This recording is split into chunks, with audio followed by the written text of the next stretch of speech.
unusual for dozens of birds to turn up dead like this, but it does seem unusual because it's not something we hear about every day. So explain to me why it's not unusual. No, because birds, as you know, are not always the cleanest of species. They eliminate in their drinking source and food sources, which then can pass different illnesses on between them, whether virus or bacteria. So that certainly can be a cause of a large die-off, and we certainly saw that in the beginning of the West Nile virus here in Texas several years ago.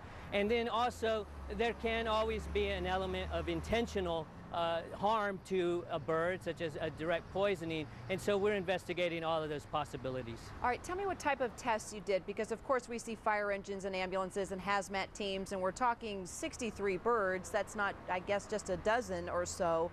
Tell me exactly what you tested for. You tested for bird flu. You said that came up negative. We did not test. I just want to be clear. Of course, avian influenza is on everybody's minds, and that's something that we will test for as we send this off, but that is not an immediate concern. The immediate concern was more dangerous chemicals, and so what we tested for on site were, through a gas chromatography, a procedure to isolate these chemicals, was for organophosphates, which are pesticides that can be used to poison people as well.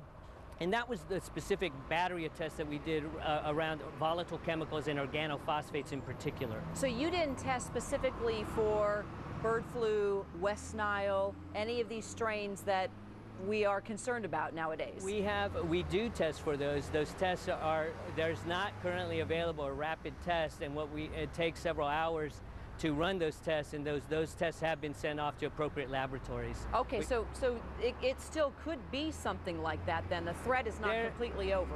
It's highly unlikely to be an avian influenza. There have been no reported cases of avian influenza in the United States or North American continent. And although certainly it's a concern for me as a public health official, at this point we wanted to really focus on the immediate concern to people, which are chemical or toxin exposure. So right now you're not concerned about anybody there on the streets living in Austin in any type of health danger? As we mentioned in the press conference, that's correct. Based on the information we have at hand, currently there's not a public health threat to people here in Austin. And final question I have to ask you, when will we have the results from the CDC for these other things that you have tested for? Well, the tests depending on the types of tests, whether it's for viral cultures or bacteria or toxicology results, those can take anywhere from several days to weeks to get a final result. All right, Dr. Adolfo Valadez, appreciate your time. We'll stay on top of it and keep checking in with you. Thank you very much. Thanks.